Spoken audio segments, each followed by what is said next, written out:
कश्मीरी पंडितों को लेकर जम्मू कश्मीर की सियासत में बहुत राजनीति हुई है। इन्होंने बहुत अपने लोगों को खोया है, अपना सब कुछ खोया है। कश्मीर से कई लोग जो हैं विस्थापित हुए हैं। उनका कहना है कि बेशक से कई राजनीतिक दल जो हैं यहाँ की सत्ता में आए, लेकिन उन्होंने उनके लिए कुछ नहीं किया। अब उम्मीद कर रहे हैं कि 10 साल बाद यहाँ पर चुनाव हो रहे हैं तो कुछ उनके लिए काम किया जाएगा जो राजनीतिक पार्टियाँ यहाँ पर आएंगी। नमस्कार, कश्मीर की चुनावी डायरी में आज दिन भर हम चर्चा करते रहेंगे कश्मीरी पंडितों के ऊपर। दरअसल कश्मीर इलाके में अगर हम बात करें तो लाख से ज़्यादा इन कश्मीरी पंडितों का वोट है। इनका वोट जो है डाउनटाउन श्रीनगर में है, हबा कदल में है, अमीरा कदल में है, अनंतनाग में है, शोपियां में है। तो इन इलाकों में ये बटे हुए हैं। लेकिन पिछली बार बेशक से इन्होंने लोकसभा में सामने आके वोट भी डाला था, लेकिन इन लोगों की कहानियां जो हैं बहुत दुख से भरी हुई हैं कि किस तरह से इन लोगों ने अपने घर छोड़े, अपने परिवार वालों को छोड़ा, यहाँ से विस्थापित होकर जम्मू गए। कई लोग आगे जाकर नौकरियां कर रहे हैं, लेकिन कई लोग जो हैं वो वापस आना चाहते हैं। लेकिन उनके लिए क्या रोड मैप रहेगा?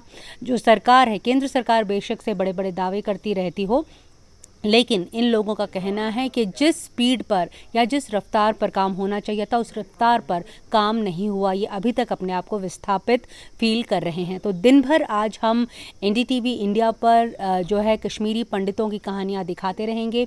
आप देखते रहिएगा एनडीटीवी इंडिया का यूट्यूब चैनल, खास करके जो कश्मीर से चुनावी डायरी है उसमें आपको रूबरू कराएंगे कुछ पंडितों से और उनकी कहानी उन्हीं की ज़ुबान सुनाएंगे।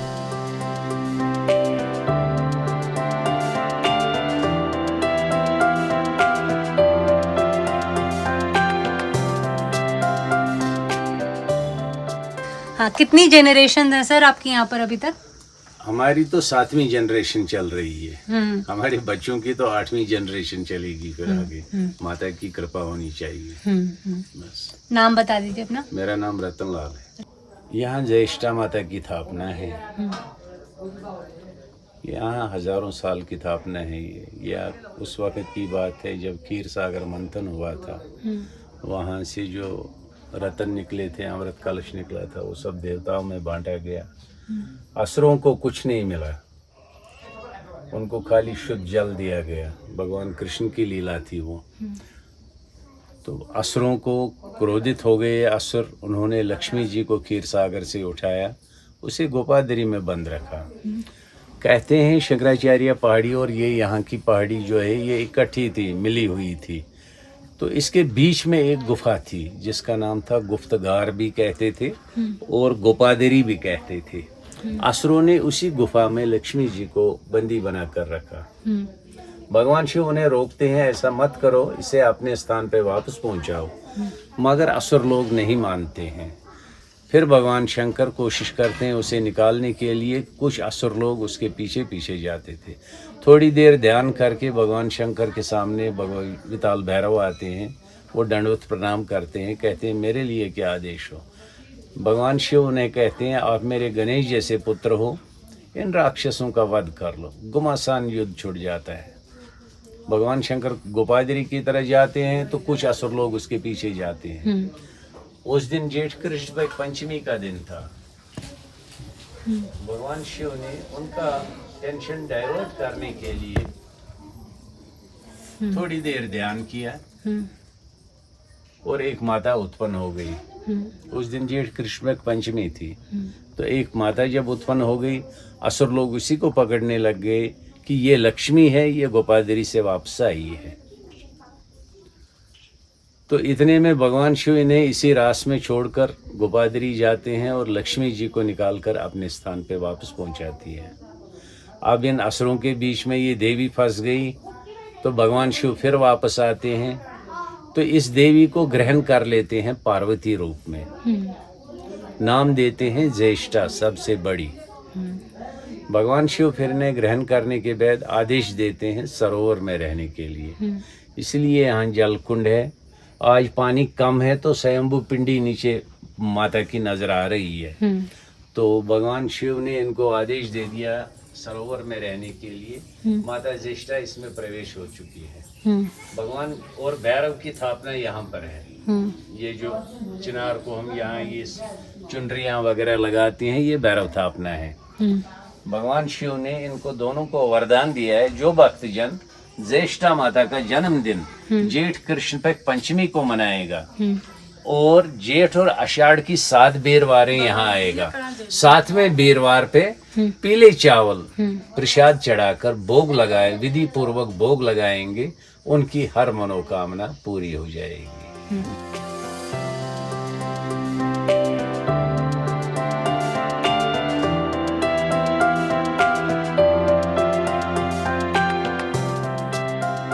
के नाम पर जम्मू कश्मीर में काफ़ी सालों से सियासत होती रही है। तकरीबन 1 से सवा लाख इनके वोट्स हैं यहाँ पर, लेकिन पिछले लोकसभा इलेक्शन में इन्होंने ज़्यादा वोट जो है वो नहीं किए थे।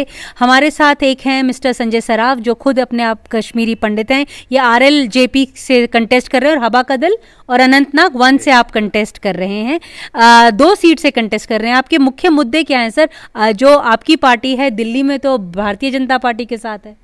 नहीं, ऐसा नहीं है। देखिए, NDA अलायंस के पहले भी हमारा जब UPA अलायंस था तब भी हम लोग यहाँ पर अलग लड़ते थे। नेशनल अलायंस समथिंग डिफरेंट और स्टेट में डिपेंड करता है स्टेट में किस तरीके से अलायंस हो जाएगा। It depends upon the state. तो स्टेट में हमारा इनके साथ उस टाइप का अलायंस अगर नहीं बना है, हमारा कैडर उसमें खुश नहीं रहता है, कुछ आपस में कॉमन मिनिमम प्रोग्राम में कुछ ऐसे पॉइंट्स होते हैं जो स्टेट को सूट नहीं करते हैं, तो अकॉर्डिंगली अलायंस नहीं बना। That is not an issue. यहाँ पर हम एक दूसरे के अगेंस्ट में लड़ रहे हैं। फ्रेंडली समझिए, आप पॉलिटिकली समझिए, व्हाटएवर द वे। जैसे कांग्रेस और NCP फ्रेंडली फाइट कर रही है, वैसे BJP और आप भी कर रहे हैं। नहीं, हम तो नहीं कह सकते BJP और हम लोग 1-2 सीटों पर ही आपस में कर रहे हैं, अदरवाइज हमारे कैंडिडेट्स हर जगह उठ रहे हैं। सर, कश्मीरी पंडितों को लेकर सियासत जो है वो बहुत हुई है।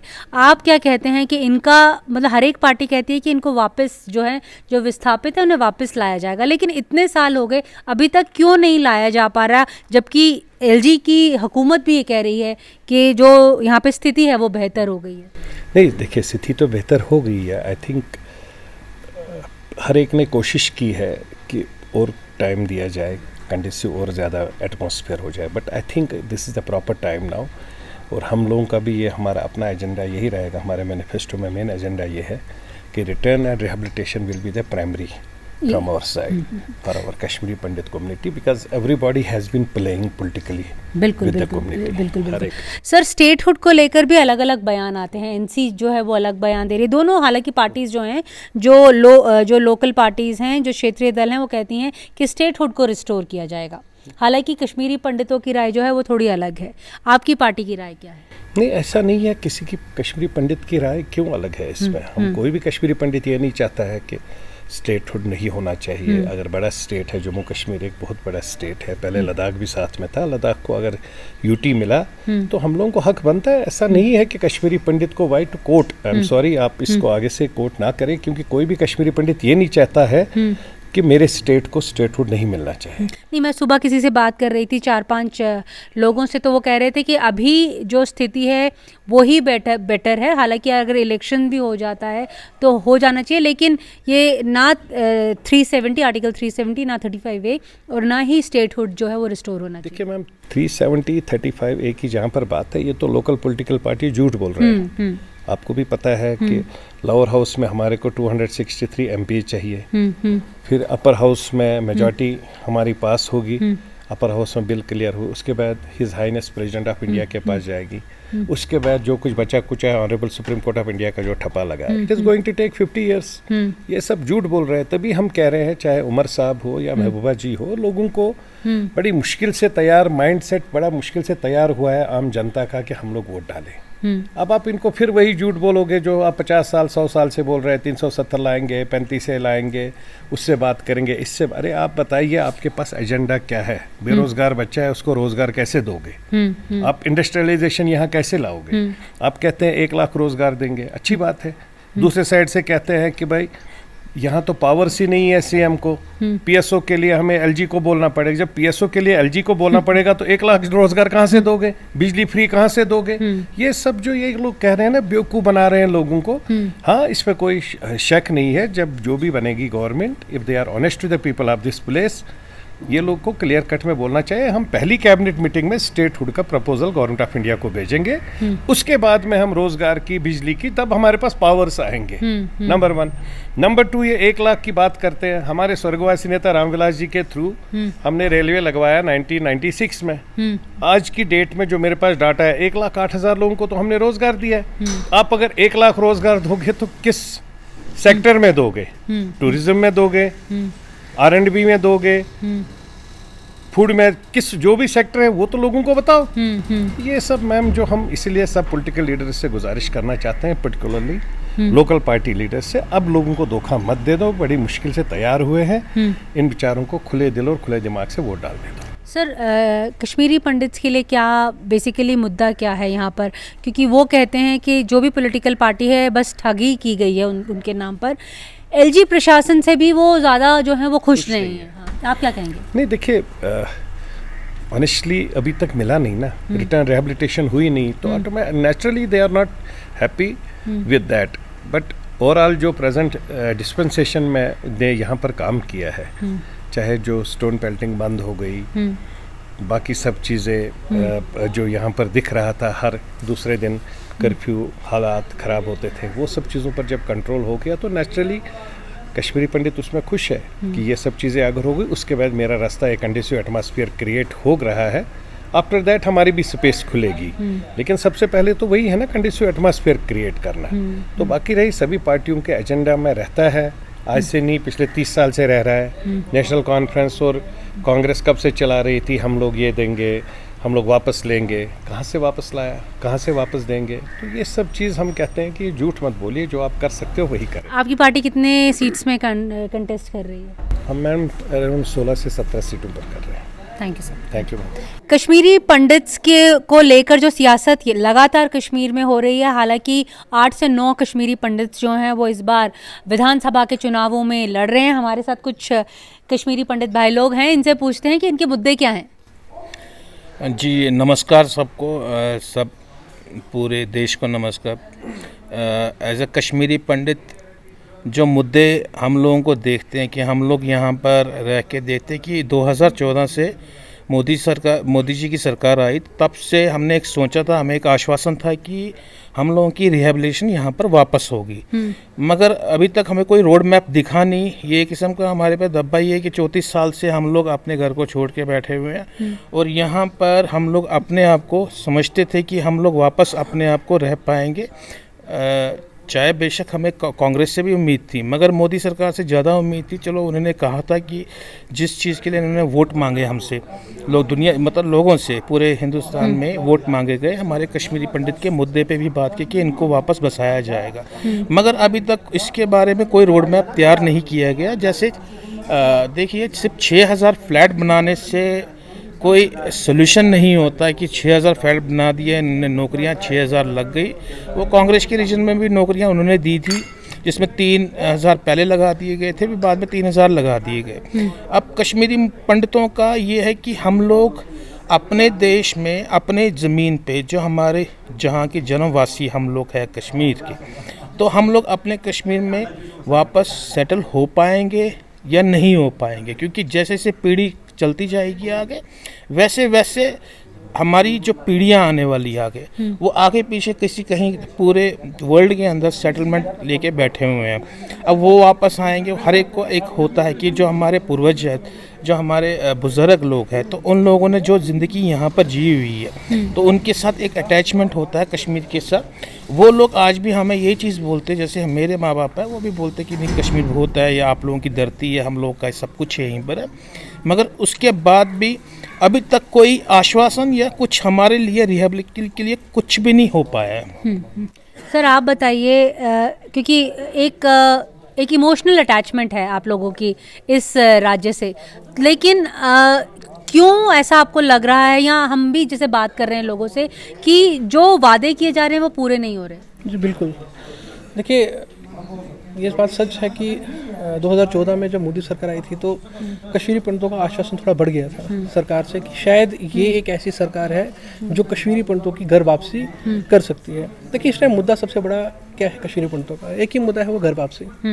लेकिन घर वापसी का मतलब ये नहीं है कि आप एक कमरा दे दो, एक कमरे के अंदर आप बोल दो कि आपकी घर वापसी होती है। एक कमरे से घर वापसी नहीं होती है।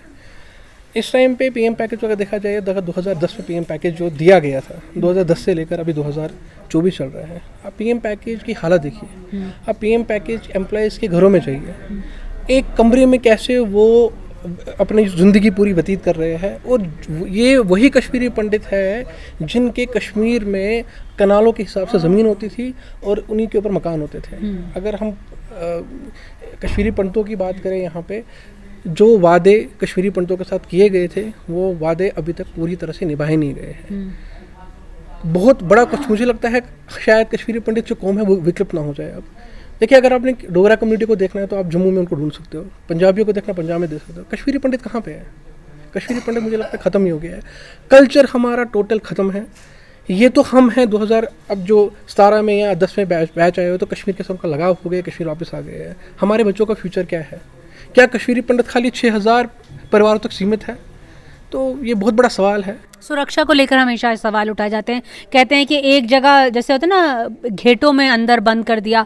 आपको क्या लगता है कि जो एक खुले में सांस ले सकते हैं वैसे कभी फील होता है या अभी बंद ही महसूस होता है? बंद बिल्कुल है। देखो, सुरक्षा एक बहुत बड़ा मुद्दा रहा हुआ है। अगर ये मुद्दा नहीं होता तो शायद राहुल भट्टा जिंदा होता। घरों से देखो, आपने घर से बाहर निकलना है, आपने सब्जी लानी है, आपने घर से बाहर निकलना है, दूध लाना है, आपने बच्चों को स्कूल जाना है, तो आप खाली उस 4x4 खोली में या उसके एरिया के अंदर ही सीमित नहीं हो सकते हो।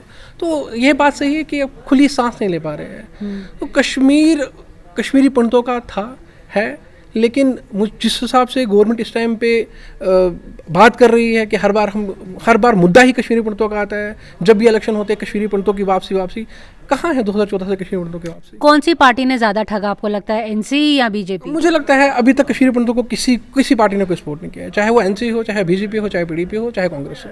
मेरे हिसाब से हाँ। आपको क्या लगता है कि किसने ज़्यादा वादे किए और ज़्यादा वादे तोड़े? मुझे लगता है कि वादे सबने किए गए हैं, सब पार्टियों ने कहा है कि हम ये करेंगे, हम वो करेंगे, मगर इम्प्लीमेंट किसी ने आज तक कुछ नहीं किया। क्योंकि आज की डेट पे भी हम लोगों के लिए ऐसा है कि जैसे राहुल भट्ट की जब किलिंग हुई थी तो हमारी जो हालत थी, हम लोग अपने घरों में थे बच्चों के साथ, क्योंकि हमारे बहुत सारों के परिवार यहीं पर रहते हैं और प्लस हमारे बच्चे भी यहीं पढ़ते हैं। तो हम लोगों ने तब भी अपने आप को समझा कि हम लोग यहाँ पर सेफ़ नहीं है, तो हम लोग जम्मू चले गए। जैसे जम्मू हम समझते हैं कि अपने आप को सेफ़ है, तो तभी भी कहते नहीं, गवर्नमेंट ने कहा कि हम हमेशा आपको सपोर्ट करेंगे, आप आइए, वो आइए। मगर अभी तक ग्राउंड रियलिटी में मुझे आज तक कुछ नहीं लगा कि हम लोगों को भी इतने साल हो गए। कितने साल हो गए आपको यहाँ रहते हुए? मुझे लगभग 8-9 साल हो गए यहाँ रहते हुए। तो 8-9 साल से हम विद फैमिली, मैं फैमिली के साथ रहता हूँ यहाँ पर, तो बच्चे भी मेरे यहीं पढ़ते। तो मगर मुझे अभी तक ऐसा कुछ नहीं लगा कि कोई रिहैब। अब इन लोगों ने जैसे बोला कि हम लोग आपको 6000 नौकरियों की, मैंने आप लोग को बात की थी पहले भी कि 6000 नौकरियाँ दी, आप एकोमोडेशन हम दे देंगे, कमरे जैसे मेरे मित्र ने भी कहा कि हमें 10 बाई 10 की खोली जैसी टाइप की होती है ना, कि जिसमें हम लोग करेंगे क्या, मतलब वो अभी भी हम लोग नहीं, हम सब रेंट पे रहते हैं, अभी हम किराए पर हैं सारे। नहीं, आप लोग जैसे जम्मू चले गए थे तो फिर आपकी तनख्वाहें भी कट गई थी, फिर क्या हुआ? मतलब काफ़ी दबाव भी बनाया गया कि आप वापस आएँ?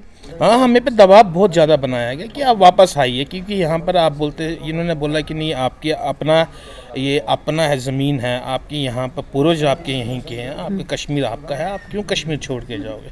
मगर कश्मीर में अगर हमें वापस बसाना है, हमें यहाँ पर रहना है, कि हम भी चाहते, चलो हमारे अपनी पूर्वजों की धरती है, हमारे कश्मीर हमारा अपना है, तो हम लोग भी चाहते हैं, मगर कुछ तो ऐसा रोड मैप होना चाहिए ना। जैसे आप देखिए, वो सिक्योरिटी के नाम पर अगर यहाँ पर एक किलिंग और हो गई तो आपको, मुझे नहीं लगता, या आपको भी नहीं लगेगा कि यहाँ पर हम लोग एक अच्छे माहौल में रह पाएंगे। एक खौफ के माहौल में हम जीते रहेंगे। अब हम ये सोचते चलो कभी थोड़ा ठीक है चल रहा है, मगर जैसे ही कुछ होगा तो हम लोगों का इतना खौफ हम में पैदा हो जाता है, हमारे परिवार में इतना खौफ पैदा हो जाता है कि अपने आप को हम कुछ समझ नहीं पा रहे सिक्योर। और कोई पार्टी बोला कि जिसने हम लोगों को आज तक सपोर्ट किया हो या कुछ बोला, सबने वादे किए हम ये करेंगे। आप देख लीजिए जितने भी आज की डेट में पार्टीज असेंबली इलेक्शन के लिए खड़ी हुई है, उन सब के मैनिफेस्टो में आप चेक कर सकते हैं, उन सब में एक पॉइंट मेंशन किया है, रिहेबिलिटेशन ऑफ कश्मीरी पंडिट्स। ठीक है, ये मैनिफेस्टो आप आज जैसे ये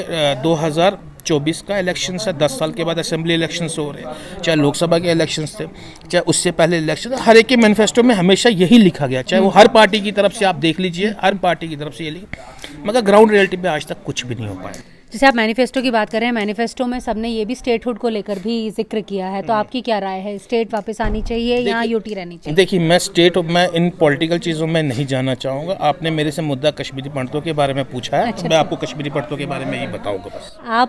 आपको क्या लगता है कि स्टेटहुड जैसे बाकी सभी पार्टीज़ की मांग है, जैसे मैं बाकी लोगों से भी बात कर रही थी तो वो कह रहे थे कि हाँ वापस आना चाहिए, क्योंकि किसी भी राज्य को डाउनग्रेड करके यूटी कभी नहीं बनाया गया, सिर्फ जम्मू कश्मीर ही ऐसा एक राज्य है। तो आपकी क्या राय है? देखिए मैम, मैं आपको बता दूं, जब ये JNK स्टेटहुड था तब भी हमें कोई बेनिफिट तो मिला नहीं। यूटी से तो हमें क्या बेनिफिट मिल गया? तो मुझे नहीं लगता यूटी रहे या स्टेटहुड हो, कश्मीरी पंडितों को बेनिफिट ही नहीं मिला। ये वही बात आ गई, सियासत की बात आ गई, ठीक है ना। वो पॉलिटिशियन अपने हिसाब से यूटी बना दे या स्टेटहुड रखे, वो उन तक है। लेकिन चुनावों को लेकर खुश हैं कि चुनाव तो आखिर 10 साल बाद हो रहे हैं?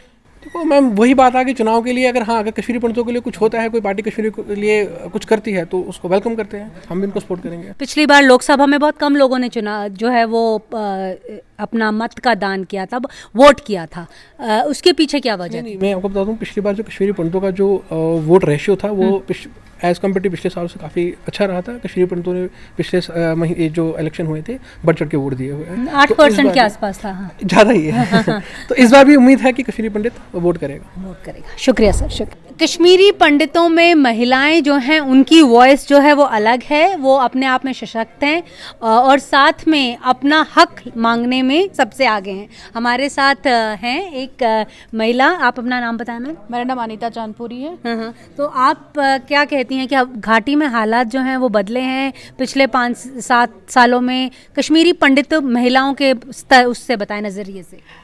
देखिए, घाटी में इसमें कोई दो राय नहीं है कि हालात बदले हैं, और हालात बदले हैं तभी आज 2014 के बाद चुनाव हो रहे हैं, और चुनाव का माहौल आप घाटी में देख रहे हैं किस तरीके से है, और बहुत अच्छी बात है, चुनाव होना चाहिए, क्योंकि आम जनता जो है हर एक को समस्याएं हैं, लोगों तक मतलब एडमिनिस्ट्रेशन हर जगह नहीं पहुंच पाती। एक जो उनका रिप्रेजेंटेटिव होता है पब्लिक का, वो चुन के आएगा तो कहीं ना कहीं लोगों की जो समस्याएं भी है वो कम हो जाएंगी। बीइंग ए लेडी, मैं जहाँ तक देख रही हूँ, एक कश्मीरी बात कर रही हूँ मैं, कहीं ना कहीं मुझे एक शिकायत है प्रेजेंट गवर्नमेंट से भी और जो पास में गवर्नमेंट थी उनसे भी, पास्ट रजीम से भी। जी बिल्कुल। जब हमारे यहाँ पे PM पैकेज की बात आती थी, जो ये हमारे हम लोग इनको कम्युनिटी के एम्बेसडर्स बोलते थे, जब आप देखेंगे जब पैकेज आया तो उसमें क्या लिखा, अंडर रिहेबिलिटेशन पॉलिसी। ठीक है, अच्छी बात है, ये लोग आए, 7,000 आए, 6,000 आए, जितने भी आए, बहुत अच्छी बात है। बहुत डिफरेंट प्लेसेस पे आप देखेंगे, ये मैं अपनी आवाज़ उठा रही हूँ, बहुत जगह उठाई है, आज आपके चैनल के माध्यम से भी उठा रही हूँ। आज अगर आप देखेंगे, अगर हम इनकी अकोमोडेशंस की बात करते हैं, उस पे इनको जो अलॉटमेंट्स हो रही है उस पे लिखा जा रहा है कि टिल जो रिटायरमेंट, ठीक है, रिहेबिलिटेशन एंड टिल रिटायरमेंट। ठीक, आप मतलब बहुत अहम पॉइंट है।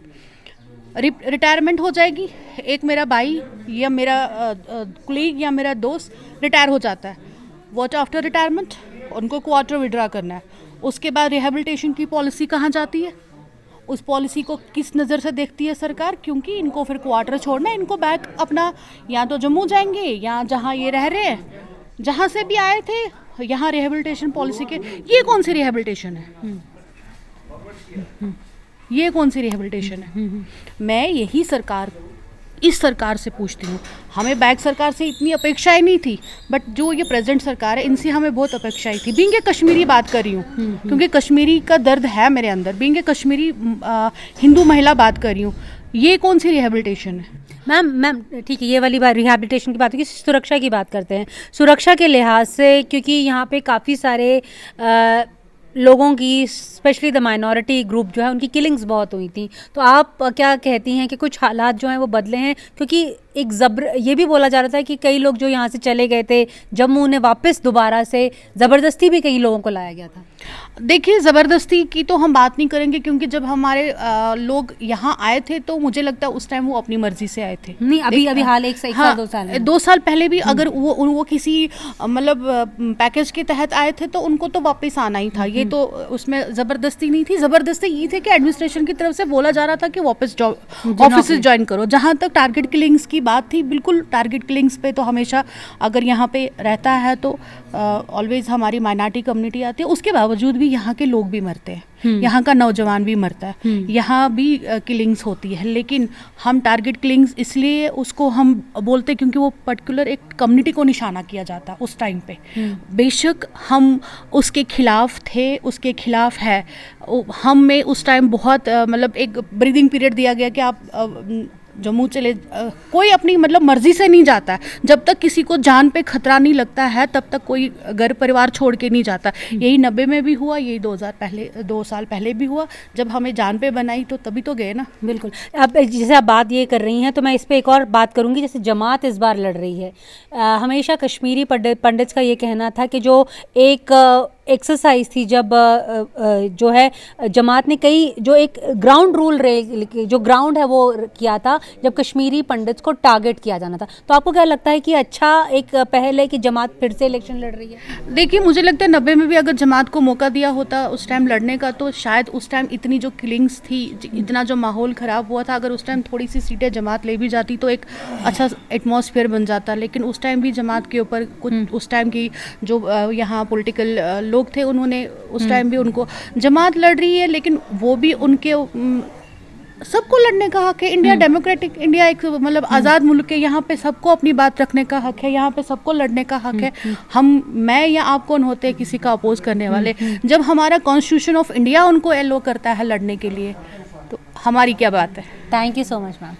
कश्मीरी पंडित्स के लिए ये जो ज्येष्ठा माता का मंदिर है बहुत ही ऐतिहासिक मंदिर है। हमारे साथ एक कश्मीरी पंडित है। पहले तो आप अपना नाम बताएं और आपके लिए ये क्यों इम्पोर्टेंट है?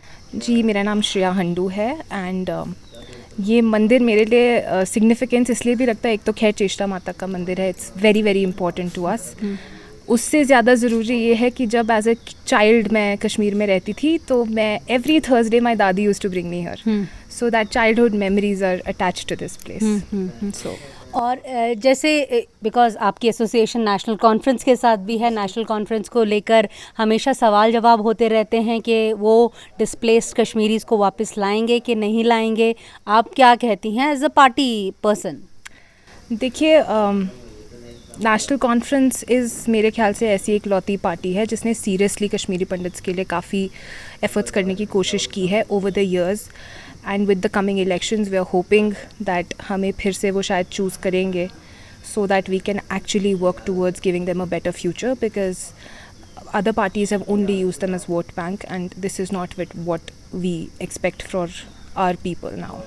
This is number one. Number two is policy क्या है बेसिकली नेशनल कॉन्फ्रेंस की पॉलिसी क्या है as per Kashmiri Pandit? We have a lot of policies. हाँ, रिहैबिलिटेशन कश्मीरी पंडित्स की बहुत ज़्यादा ज़रूरी है अभी हमारे लिए एंड हमारी सबसे बड़ी प्रायोरिटी इस वक्त रहेगी वही।